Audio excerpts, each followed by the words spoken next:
Bonjour à tous, deuxième lecture confinée, Le Noir dedans, qui vient de reparaître chez Sanson Éditions et qui était paru avant chez Cousumain. C'est parti. C'est noir dedans, depuis tout petit, depuis toujours et pour tout le temps. C'est noir dedans. C'est pour ça que les enfants pleurent le soir dans leur lit, qu'ils ont peur des monstres. C'est parce qu'ils ont peur de leur noir dedans. C'est pour ça que les schizophrènes inventent leurs hôtes, leurs monstres. C'est parce que c'est noir dedans. C'est pour ça qu'on s'invente des histoires. C'est pour ça que certains hommes tournent le plus vite possible sur eux-mêmes jusqu'à l'ivresse, ou qu'ils mâchent des plantes, ou qu'ils boivent des fruits pourris. C'est noir dedans. C'est vide et ça souffle. Il n'y a rien. Comme l'espace à l'extérieur, entre les gens. On regarde, on scrute, on examine le noir, et ça reste noir. Noir et vide dedans. C'est parce qu'ils ont peur de leur noir dedans. C'est pour ça qu'un homme aime une femme, qu'une mère aime son enfant. C'est pour oublier, pour lutter contre le noir dedans. C'est pour ça que des hommes parlent fort, hurlent, courent et travaillent, s'épuisent chaque soir. C'est parce que c'est vide et c'est noir dedans.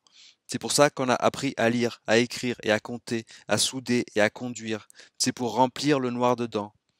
C'est pour ça qu'on court après un ballon, qu'on escalade une montagne, qu'on répertorie les papillons. C'est pour ça que des hommes ont inventé Dieu et les ampoules électriques, ont construit des églises et des appartements.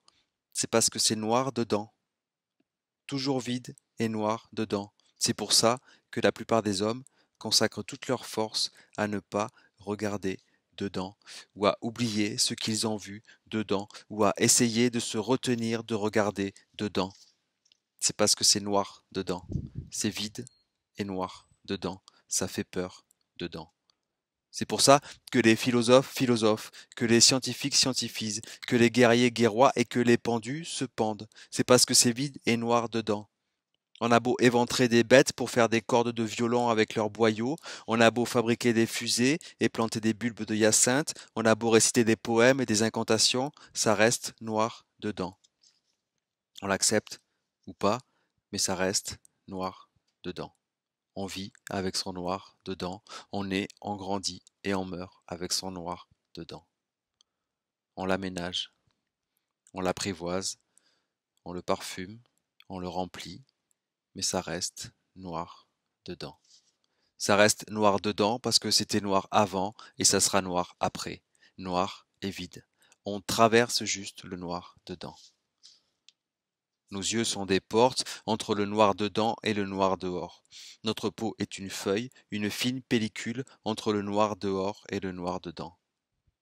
C'est pour ça que parfois le vent souffle dedans, comme entre deux montagnes, et ça résonne, et c'est profond, et ça fait mal. C'est quand le noir dedans cogne contre le noir dehors. C'est pour ça que les gens se frottent et se caressent, pour ça qu'ils se réveillent serrés comme deux cuillères, qu'ils marchent pendant des heures la nuit dans des rues sales pour payer des femmes. C'est quand le noir dehors vient cogner contre le noir dedans. On voudrait rester collé à l'autre pour effacer l'espace noir et profond qui nous sépare de l'autre. Et on voudrait rester collé à l'autre pour atténuer un peu le noir du dedans qui nous sépare de nous-mêmes, ou pour le partager, pour se le balancer d'un dedans à un dedans. Notre peau est fine, mordu par le noir du dedans, attaqué par le noir du dehors, mais impossible d'en venir à bout. On voudrait percer sa peau, ou percer ses yeux, ouvrir le noir du dedans, et faire entrer l'autre, la lumière de l'autre, la chaleur de l'autre, se remplir avec, remplir son noir dedans de la lumière de l'autre pour être plus fort, pour lutter contre le noir dehors. Mais c'est impossible, le noir dedans ne se partage pas, et le noir dehors est toujours là, même serré contre l'autre. Le noir dedans et le noir dehors ne se partagent pas, et puis qui en voudrait du noir dedans de l'autre? Il a assez à faire avec le noir dehors et le noir dedans de soi.